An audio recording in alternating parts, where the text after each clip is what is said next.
नौ दुर्गा दाई तोला सुमराओ, हे शीतला माई तोला बंधाओ। नौ दुर्गा दाई तोला सुमराओ, हे शीतला माई तोला बंधाओ। चू चू करके सोन चिड़ैया बिहना सब ला जगावे, कारी कोयलिया काली तीन माँ दाई के जसला गावे। चू चू करके सोन चिड़ैया बिहना सब ला जगावे, कारी कोयलिया काली तीन माँ दाई के जस गावे। नौ दुर्गा दाई तोला सुमराओ, हे शीतला माई तोला बंधाओ। नौ दुर्गा दाई तोला सुमराओ, हे शीतला माई तोला बंधाओ।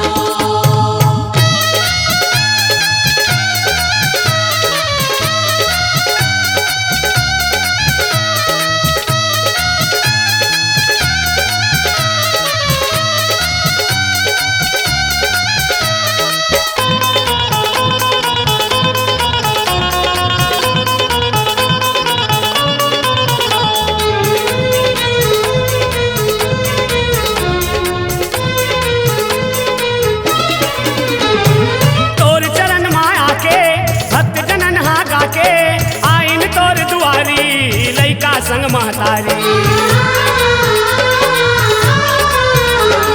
तोर चरण माया के भक्त जनन हा गाके, आइन तोर दुआरी लैका संग महतारी।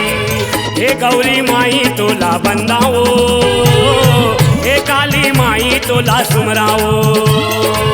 हे शारदा माई तोला सुमराओ, हे चंडी माई तोला बंधाओ।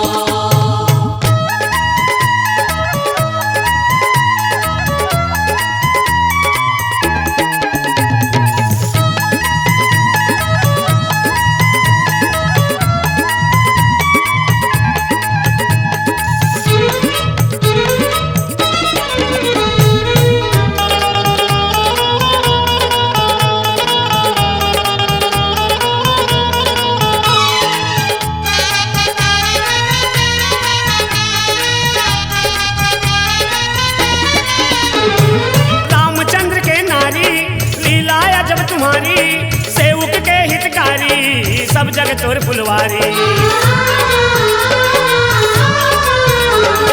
रामचंद्र के नारी लीला जब तुम्हारी, सेवक के हितकारी सब जग तोर फुलवारी। 64 जोगनी तोला बंदाओ, हे छत्तीसगढ़ हिन दाई सुमराओ। नौ दुर्गा दाई तोला सुमराओ, हे शीतला माई तोला बंधाओ। चू चू करके सोन चिड़ैया बिहना सब ला जगावे, कारी कोयलिया काली तीन माँ दाई के जसला गावे। चू चू करके सोन चिड़ैया बिहना सब ला जगावे, कारी कोयलिया काली तीन माँ दाई के जस गावे। हे बमलेश्वरी मैं बंदाओ, हे सर्वेश्वरी तुल सुमराओ।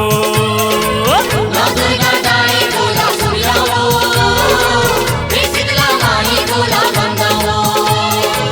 नाथन दाई तोला बंदाओ,